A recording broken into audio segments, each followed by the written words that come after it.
নমস্কার বন্ধুরা, শুভ সন্ধ্যা। স্বাগত জানাচ্ছি তোমাদের সকলকে রাতের আড্ডা ইউটিউব চ্যানেলে। আমি আকাশ রয়েছি তোমাদের সাথে এবং তোমাদের সাথে আছি রিকু, শান্তনু, সৌমেন এবং শুভ।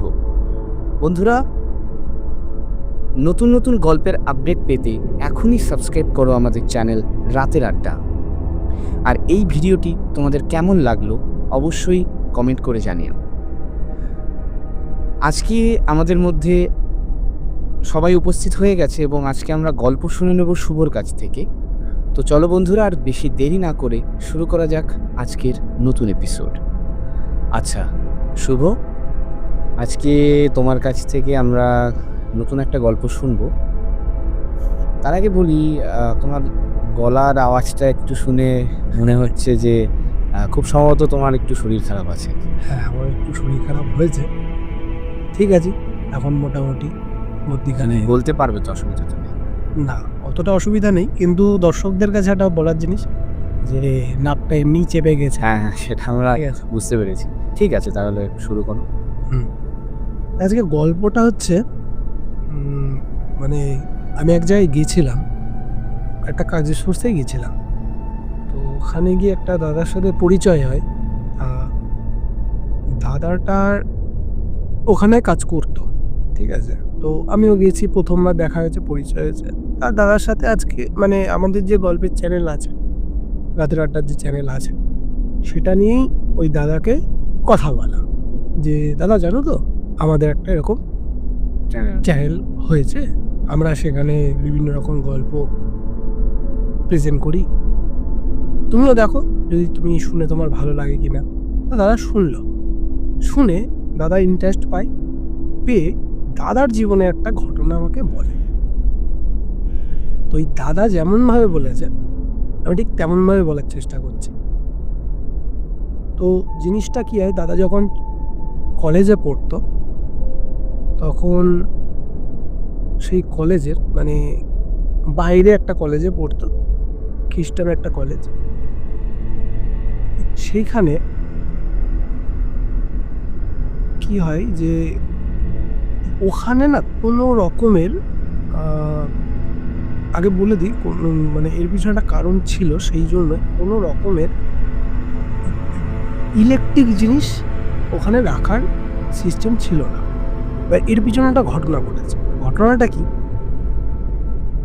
যখন ওই বাঙালিরা ঢোকে, মানে দাদাদের টিমটা ঢোকে, দাদারা তো বাঙালি ছিল, তো ঢোকার পরে কি হয়, ওখানে বিভিন্ন রকমের ইলেকট্রনিক জিনিস, যেমন ধরো চা গরম করার জন্য বা জল গরম করার জন্য যে মেশিনগুলো হয় না, যেটা জলের মধ্যে দিলে জলটা ফোটে, বা চায়ের কেটলি, ছোট ইলেকট্রিক কেটলি, এই যে জিনিসগুলো এখান থেকে দাদারা নিয়ে যায়। এত দূরে থাকবো, কি হবে কি হবে না, এটা নিয়ে যায়। তো দাদাদের মতো ধরো আরও বাঙালি, মানে ধরো মিনিমাম 10-12 জন ওরা একসাথে গেছে, ঠিক আছে, সব ওখানে গিয়ে পরিচয় হয়েছে। দাদা এখান থেকে একজন, তো 10-12 জন ওরা টিমের মধ্যে ছিল। ওদের হোস্টেলটা হচ্ছে 4 তলায়, মানে 4 তলাতে ওরা থাকতো, একদম উপরের ফ্লোর। ওখানে সব কটা রুমেই বাঙালিরা, আর নিচে সব স্টেপ বাই স্টেপরা রয়েছে। যেহেতু বললাম ওটা খ্রিস্টান কলেজ, তো একটা ওদের পেয়ারেরও ব্যাপার আছে, পেয়ার করতে হয়। তো ওরা না সন্ধ্যেবেলা নিচে নেমেছিল পেয়ার করার জন্য। কেউ একজন জল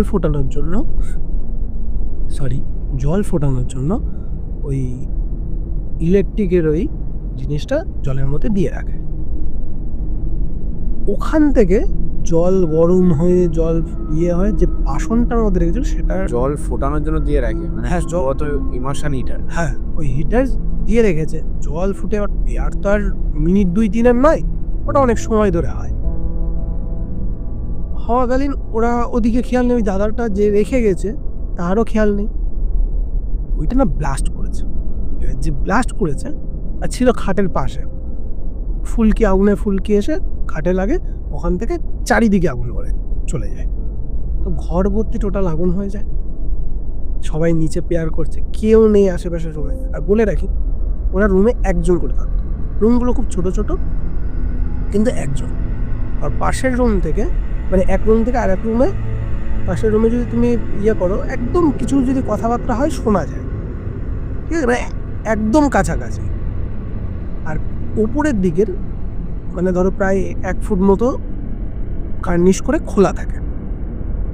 ওই দাদাটার পাশের যে দাদাটা ছিল সেটা না ওই পাশ দিয়ে কাগজ মেরে রাখতো, যাতে এদিক ওদিক কেউ উকি না মারতে পারে। এইবারে ওরকম পাশের রুমে ওরকম আগুন ধরে যায়।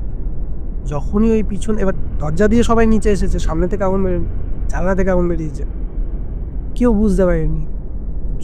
কলেজের এক স্যার ওখানে থাকতেন, তিনি সম্ভবত ওই টাইমে বাইরে বেরিয়েছে। এদিকে পেয়ার হচ্ছে, উনি বাইরে বেরিয়েছে। উনি দেখেন ওই ঘর থেকে আগুন ধরে গেছে, আগুন জ্বলছে। এবার চিৎকার চেঁচামেচি করে সবাই মিলে গিয়ে দেখে আগুন জ্বলছে। এবার ওদের যে থাকে, মানে কি বলে ওনাদেরকে আমি ঠিক জানি না, যারা গার্ডে থাকে, সিকিউরিটি নয়, মানে ওই ইনচার্জে যে থাকে, যে পেয়ার করায়, তিনি একটা রুলস করে যে আর কারোর রুমে ইলেকট্রনিক্সের জিনিস থাকবে না, যে কোনো ইলেকট্রনিক্সের জিনিস রাখা যাবে না, কোনো মতে রাখা যাবে না। তাই যারা গল্প করছিল যে বলে যে একদম ঢিবি হয়ে যায়, মানে প্রায় একটা মানুষ সমান ঢিবি হয়ে যায়, মানে 5 ফুট 6 ফুট হাইট হয়ে গেছে, এত জিনিস লোকের কাছে।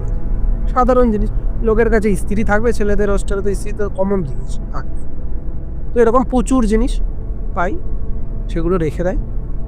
যখন ওই রেখে দিচ্ছে, তখন ওই কয়েকজন দাদারা মিলে টিম করে, ওই বাঙালিদের মধ্যে কয়েকজন, খুব বেশি হলে 3-4 জন, ওরা ওই কিছু ছোট ছোট জিনিস ওরা সরিয়ে দেয়। যেমন দাদার কাছে একটা ছোট্ট হিটার ছিল, সেটাকে ধরে ওই বাংকারের ওপরে চেলে মারে, এরকম কয়েকজন করেছে, তাদেরটা নিতে পারেনি। এবারে ওই যে আগুন, তারপরে ধরো নিভে গেল, আগুন টাগুন নেবানো হলো, সব কিছু ঠিকঠাক হলো। তারপরে দিনই ওই ওরকমভাবে জিনিসপত্র সব ঘর থেকে বের করে দেওয়া হয়।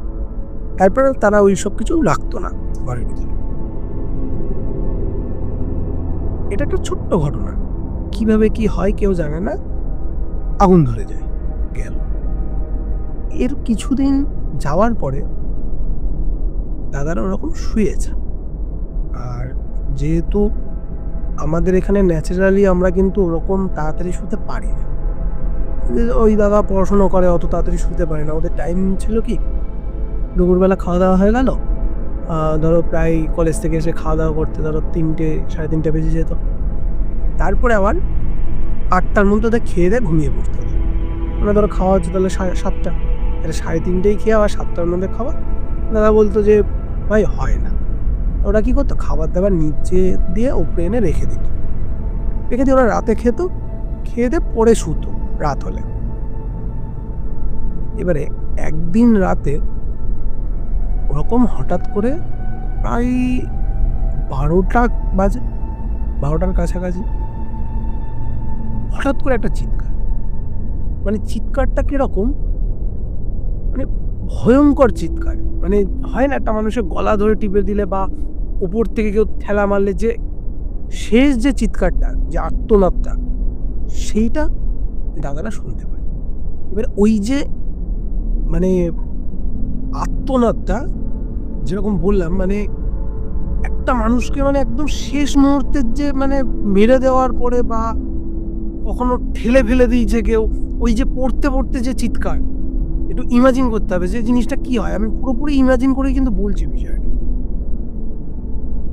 মানে ওই রকমের আওয়াজ, বাঁচাও, এই যে ফ্রিকোয়েন্সটা, এটাই দাদারা শুনতে পায়। কজন শুনতে পায়, দাদাটা আর দাদাটার পাশে যে ছিল, এই রাজদা না রাজীবদা এরকম কি একটা নাম বললো, সেই দাদাটা শুনতে পায়। ওই দাদাটাও রাতে বসে লেখাটেখা পড়ছে। আমি বলে দিই ওই দাদাটাও স্মোক করে, ঠিক আছে, কিন্তু আমি যে দাদার সাথে, মানে যে দাদাটা আমার গল্পটা বলেছে, সে আবার কোনো রকম নেশা করে। ওই দাদাটা নেশা করছে ওই রাতে, ওই দাদাটাও জেগে, ও শুনতে পায়, দুজন পাশাপাশি রুমে শুনতে পায়। এবারে ওই দাদাটা চুপচাপ হয়ে যায়, কোনো কথা বলে না। পাশের যে দাদাটা, সে বলছে, সঞ্জীব শুনলি কিছু? ওই দাদাটা না ভেবেছে যে ওই চিৎকারের সাথে সাথে এইটা। তো ওই দাদাও কোনো কথা বলে না। তখন আবার বলে, সঞ্জীব সঞ্জীব ঘুমিয়ে পড়লি, শুনলি? তখন এই দাদা বলে যে না, আমি তখন শিওর হয়েছি যে ওই পাশের ঘরে ওই রাজীবদাই আমাকে বললো। আমি বলছি হ্যাঁ আমি শুনলাম। একই ক্লাসে পড়ে, কিন্তু একটু বয়সে বড় হলে যেরকম হয় ন্যাচারালি, দাদা হিসাবে সম্বোধন করছে, অচেনা জায়গা থেকে গেছে, কিন্তু বাঙালি, কিন্তু দুজনে বাঙালি। এইবারে ওই তোমাদের প্রথমে বললাম না যে একজন যে গার্ডে থাকে বা ওই যে দেখাশুনো করে ইনচার্জ টাইপের, তিনি ওই নিচে থেকে, মানে বাচ্চারা যাতে ঘুমিয়েছে না কি হয়েছে উনি দেখেন। আর ওরকম 11:30 12টা নাগাদ উনি ঘোরেন, ঘুরে ঘুরে দেখে কারো কোনো সমস্যা হচ্ছে কি না। উনি ওই চিৎকারটা শুনে বাইরে এসেছেন, ওই চিৎকারটা উনিও পেয়েছেন। তাহলে গোটা ওই 4তলা বিল্ডিংয়ে এতগুলো ঘর, এতগুলো বাচ্চা, কেউ শোনেনি, শুধু ওই 3জন শুনেছে। ওই 3জনই শুনেছে, আর কেউ নেই, সবাই ঘুমাচ্ছে তখন। এবারে ওই দাদা আর তার পাশের যে ঘরের দাদাটা ছিল, দুজন মিলে বাইরে বেরিয়েছে। বাইরে বেরিয়ে ওরা ভেবেছে হয়তো আমাদেরই ছেলে মিলে কেউ হয়তো চিৎকার করেছে। ওরা মুখটা বার করে দেখতে গেছে। দেখতে গিয়ে দেখে যে ওই ইনচার্জ উনিও ঘর থেকে বাইরে চলে এসেছে। উনিও ভেবেছেন যে আমাদের ছেলেপিলের মধ্যে কেউ একজন চিৎকার করেছিল বা ছাদ থেকে পড়ে যাচ্ছে, এরকম কিছুটা হয়েছে। এবার ওনারা দুজন মিলে কথা বলতে বলতে বেরিয়ে নিচে থেকে জিজ্ঞাসা করছেন যে আপনি শুনতে পেয়েছেন? উনি বলছেন হ্যাঁ। ওটা হচ্ছে হিন্দিতে কথা হচ্ছে। হ্যাঁ আমি শুনতে পেয়েছি। তোমরা শুনতে পেয়েছো? এই আওয়াজ কি তোমরা করেছো? বলছে না। বলছে তাহলে কি হলো? সঙ্গে সঙ্গে বলছে ঠিক আছে তাহলে সবাইকে ডাকো। উনি ওই নিচে থেকে উপরের দিকে কিন্তু কথা বলছে, 4তলা। আর উনি বলেন কি, উপরের দরজাটা কি দেওয়া আছে? ছাদের দরজাটা, 4তলার উপরের দরজাটা কি দেওয়া আছে কিনা? বলছে হ্যাঁ দেওয়া আছে। বলছে হ্যাঁ তবুও দেখে আসো। গিয়ে দেখে কি দরজাটা খোলা, দরজাটা খোলা। এইবারে ওই ওপর থেকেই বলেছে দরজা খোলা। বলছে দেখো তো লাইট মেরে যে উপরে কেউ আছে কি না। হয় না একটা ছেলে, মানে ইয়ং বয়সের ছেলেরা কি হয়, হয়তো একটু নেশা করতেই যায়। উনি এটা বুঝতে পেরে বলেছে যাও কি দেখে আসো। ওনার মাথায় কিন্তু আর অন্য কিছু আসেনি যে এটা ভৌতিক কোনো কিছু বা অন্য কোনো কিছু। উনি ভেবেছেন কেউ হয়তো নেশা টেশা করেছে, হয়তো লাভ দিয়েছে, এরকম কিছুটা হয়েছে। তো যথারীতি ওই দাদাকে বললো, ওই দাদা আর ওই দাদাটা মিলে গিয়ে দেখলো কেউ নেই। এসে তখন উনি বলছেন যে তাহলে সবাইকে ডাকো। সবাইকে ডাকলো। এবার ওরা 3জন মিলে, 2জন মিলে কজনকে বোঝাবে যে কি হয়েছে? সবাই তো ঘুমাচ্ছে, কেউ শোনেনি। সবার দরজা ধাক্কে ধাক্কে বের করেছে। সবার মনে কিউরিয়াসিটি যে এত রাতে কেন ডাকা হচ্ছে আমাদেরকে। এবার এরকম করতে করতে বোঝানো হলো যে এরকম একটা আওয়াজ পাওয়া গেছে, এরকম বিষয়। সবার মনে একই জিনিস যে কি এমন আওয়াজ, তার জন্য আমাদের এত রাতে ডাকা। এসব বোঝানোটা যেন হয়ে যায়। তারপরে একটা মিটিং করে যে এটা কি শুধুমাত্র আওয়াজ না অন্য কোনো কিছু। সঙ্গে সঙ্গে সবাই মিলে লাইট টাইট নিয়ে পুরো ক্যাম্পাসের চারিদিক ঘোরে, হোস্টেলের চারিদিকে ঘোরে। ঘুরে দেখি কোথাও কিছু নেই, না কোনো মানুষ পড়ে গেছে, না কেউ সুসাইড করেছে, না কিচ্ছুটি না। ওরা সব ঘুরে টুরে এসে শুয়ে পড়ে। রাত অনেক হয়ে গেল, এই করতে করতে প্রায় 2:30 হয়ে গেছে। তো ওরা কি করে, ওরা গিয়ে শুয়ে পড়ে। ঠিক গোটা 3 দিন পরে আবার সেম আওয়াজ। এবারে আওয়াজটা অন্যরকম। কিরকম? ওদের যে বাথরুম ছিল, বাথরুমের মধ্যে থেকে কেউ কেউ দরজা ধাক্কায়, আর খুব জোরে জোরে। মানে পিছন দিক থেকে যদি কেউ দরজাটা দিয়ে দেয়, যেরকম ভাবে ভয়তে কেউ চিৎকার করে, ঠিক ওই রকম দুম দুম দুম দুম করে আওয়াজ। সেম ওই দাদাদের মতো আর একজন শুনতে পায়, সেও রাতে জেগেছে, কোন একটা কাজে সেও রাতে জেগে গেছে। আর নিচের যে ইনচার্জে থাকে তিনিও শুনতে পেতেন। তিনি না ঘুমায় না রাতে। আমি জিজ্ঞাসা করলাম, দাদা উনি কি মানে রাতে কি, ওনার কি বিষয়? দাদা বললো যে উনি না ওই রাতে বাচ্চাদেরকে পাহারা দেয়। আর তাহলে ঘুমায় কত, মানে ঘুমায় কখন? আমি একটু ইয়ার্কি মেরেই জিজ্ঞাসা করলাম। বলছে সেটা তো ভাই বলতে পারবো না, কিন্তু হ্যাঁ উনি হয়তো সকালের দিক থেকে ঘুমিয়ে নাই, বাট রাতে উনি জেগে থাকেন, বাচ্চাদের কিছু হয় কি হয় না। তা উনিও সেম আওয়াজটা শুনে, কেউ দরজা ধাক্কাচ্ছে। আর এই যে দরজা ধাক্কানো, চিৎকার করা, হুট করে আগুন জ্বলে যাওয়া, এই যে জিনিসগুলো পরপর 3 দিন বাদে বাদে হচ্ছে, নতুন ব্যাচ ঢোকার পরপরই কিছু একটা বিষয় হচ্ছে। এবার বলে রাখি, ওদের ওখানে না ওই চার্জে না, যেহেতু চার্জের ভিতরেই কলেজটা আর তার পাশেই হচ্ছে ইয়েটা ওদের ক্যাম্পাসটা, হোস্টেলে যে খাবার টাবার পেতো বলছে যে অতটা ভালো নয় খাবারটা।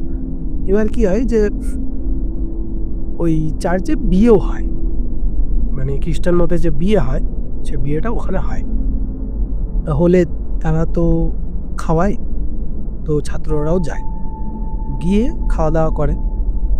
তো এরকম খেতে গেছে, একজন নিমন্ত্রণ করেছে, খেতে গেছে। তিনি বা ওনার কেউ আগে ওই ইউনিভার্সিটিতে পড়তো, হয় না বন্ধু একটা ইউনিভার্সিটিতে পড়েছো, তুমিও জানো বা আমিও জানি যে একটা অন্য ইউনিভার্সিটিতে পড়েছে। তা ওই যার বিয়ে হয় তার বন্ধু ওই ইউনিভার্সিটিতে পড়তো,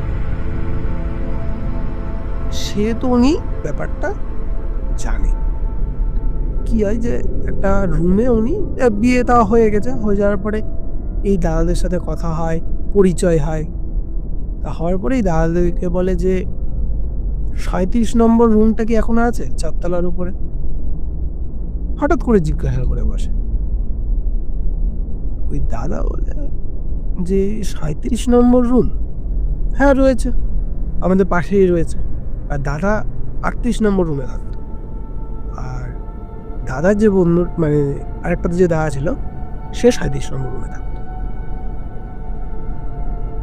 আর বলে রাখি, ওই যে আগুনটা ধরেছিল না, 36 নম্বর রুমে, 36, 37, 38। দাদা থাকতো 38, দাদা থাকতো 37, আর আরেকটা বাঙালি যে ছেলে ছিল সে হচ্ছে 36 নম্বর রুমে। ওই রুমটাতে আগুন ধরে গেছিল। এবারে যখন জিজ্ঞাসা করে যে কি হচ্ছে, কেমন তোমাদের পড়াশোনা হচ্ছে, কেমন কি করছে, এইসব কথা বলতে বলতে ওই কথাটা যখন জিজ্ঞাসা করে যে 37 নম্বর রুমটা কি এখনো আছে, কে থাকে, তখন ওই দাদাটা বলে, কেন আমিই তো রয়েছি, আমিই থাকি। তুমি রয়েছো, তোমার সাথে কিছু হয়নি, তুমি ঠিক আছো? যেই বলে তখন বলে যে হ্যাঁ আমি ঠিক আছি নর্মালি। কেন, কি হয়েছে? বলছে যে আমার বন্ধুও না 37 নম্বর রুমে থাকতো, আমার বন্ধুও ওই রুমটাতেই থাকতো। তা বলছে হ্যাঁ এরকম তো প্রতি বছর তো 37 নম্বর রুমে এমন কি আর হবে, 4 তলা 37 নম্বর, নিচের ফ্লোরেও 37 নম্বর, এরকম তো সব ফ্লোরে রয়েছে। বলছে না, একটু অন্যরকম, ওই রুমটাতে আমার বন্ধু থাকতো, আমার বন্ধু আজ বেঁচে নেই। যখন এই কথাটা বলে তখন না এরা একদম হতচকিত হয়ে যায়, বেঁচে নেই কি? এবার এদের মনে কিউরিয়াসিটি যে কি হয়, বেঁচে নেই মানে কি হয়েছে? তা বলছে আমার বন্ধু না সুসাইড করে, ওই রুমটাতে আমার বন্ধু সুসাইড করে। ওই দাদা যে মানে কেমন একটা হঠাৎ করেই শুনলে যে আমি এই রুমে রয়েছি, এই রুমে আমার আগে কেউ একদম সুসাইড করে গেছে একটা সময়, কেমন আতঙ্কিত। আতঙ্কিত হয়ে যাওয়ার পরে বলছে যে কি বলে 37 নম্বর রুমে এরকম হয়েছে। বলছে তা তোমার সাথে কিছু হয়নি? বলছে না। তা বলছে এমন কোনো কিছু তোমাদের এই সময় থেকে কি শুরু হয়েছে? তখন দাদা বলছে হ্যাঁ, এরকম কিছু জানি না, আমরা ওরকমভাবে মেলাতে পারিনি, কিন্তু আপনি যে বলছেন এরপর থেকে আমি মেলাতে পারছি। তা বলছে কি? বলছে প্রথম একদিন আগুন ধরে যায় 36 নম্বর রুমে, হঠাৎ আমরা নিচে পেয়ারে এসেছি, আগুন জ্বলে যায়। এবার এটা আমাদেরই দোষ ছিল, আমাদেরই বন্ধুরই দোষ ছিল, কারণ ওই ইলেকট্রিকের জিনিস জলের মধ্যে ফুটিয়েছে। আচ্ছা, আর বলে সেকেন্ড আমি আর আমার এই ভাই দুজন মিলে ওই রুমে ছিলাম, মানে আমি 37-এ আর ও 38-এ ছিল। এই দুজন আমরা জেগেছিলাম, তখন রাত 12টার কাছাকাছি এরকম হঠাৎ করে একটা চিৎকার হয়, হঠাৎ করে একটা আত্মনাদের চিৎকার হয়। বলে আর বলছে রিসেন্ট আরও ধরুন 3 দিন আগে, মানে ওই 3 দিনের মাথায় গিয়ে 3, 3, 6, 3, 9 আবার 3, 12 দিনের মাথায় গিয়ে ওরা বিয়ে খেতে গেছে। তো ওই বলছে এই তো আজ থেকে 3 দিন আগে এরকম হঠাৎ করেই না আমাদের ওই বাথরুমে দরজা ধাক্কাচ্ছে কেউ। এবার এতটাই দরজা ধাক্কাচ্ছে, মানে এত জোরে দরজা ধাক্কাচ্ছে যে আমরা বাইরে বেরিয়ে আসতে বাধ্য হই। তো বলছে আর কিছু? বলছে না, আর কিছু তো হয় না, কিন্তু হ্যাঁ 3 দিন যদি বলা যায় তাহলে আজকে হচ্ছে সেই 3 দিন। তা বলছে ঠিক আছে তোমার ফোন নাম্বারটা দাও। তখন ওই দাদার, রাজীবদার ফোন নাম্বারটা নেয়। বলছে ঠিক আছে যদি কিছু হয় আমাকে একটু জানিও। এবার ওই দাদারা খেয়ে দিয়ে চলে এসেছে। আসার পরে রাতের বেলা ওরা শুনতে পায় কি, মানে পুরো ক্যাম্পাসের ভেতর থেকে কেউ হয়তো খুব জোরে দৌড়াচ্ছে, মানে এ ফ্লোর থেকে ও ফ্লোর, ও ফ্লোর থেকে ও ফ্লোর, হয় না দুম দুম দুম দুম দুম করে দৌড়ে গেলে যেরকম হয়, ঠিক ওই রকম সাউন্ড। ওই দাদারা তো ঘুমায় না, রাতে পড়াশুনো করে, তো ওরকম দুজন। এবার যেহেতু আমি তোমাকে বললাম যে প্রতিটা দিন, মানে প্রতিটা 3 দিন বাদে বাদে এরকম হচ্ছে, সেহেতু না সবাই একটা আতঙ্কের মধ্যেই রয়েছে, মানে কিছু একটা জিনিস হচ্ছে ওদের সাথে, ওরা বুঝতে পারছে না। যথারীতি ওই আওয়াজ হয়েছে, সঙ্গে সঙ্গে ওই লোকটাও বেরিয়ে এসেছেন, যিনি ইনচার্জে থাকেন, উনি বেরিয়ে এসে দেখে কি কেউ একজন দৌড়াচ্ছে ওই রাত 12টার সময়, খুব জোরে জোরে দৌড়াচ্ছে।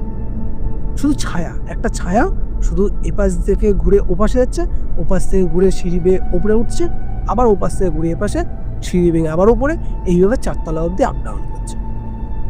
উনি আর কিছু বলেন না, উনি ঢুকে এসে এবারে ওই দাদারাও শুনতে পেয়েছে আওয়াজটা, আর কোনো কথা নেই।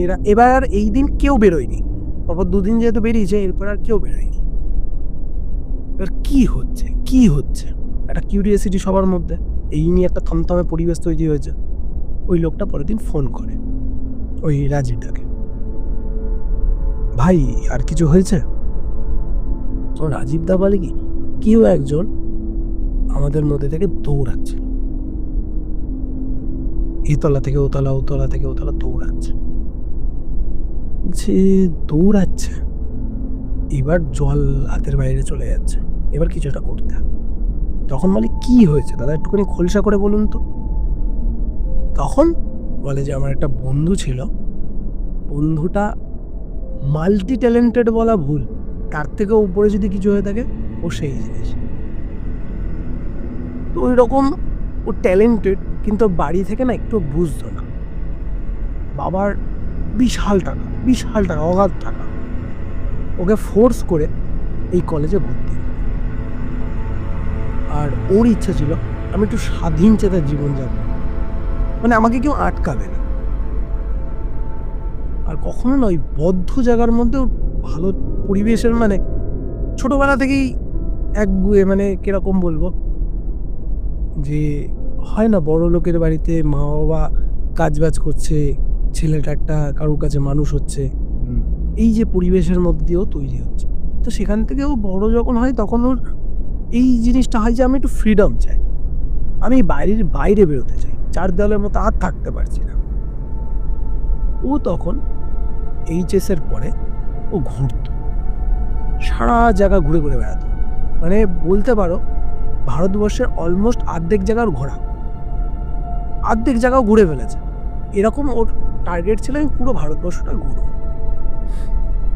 ওর বাবা ফোর্স করে ব্যবসার মধ্যে ঢোকাতে হবে, ছেলেকে তো শিক্ষিত বানাতেই হবে, সে তো ওকে এই কলেজে দেয় জোরপূর্বক।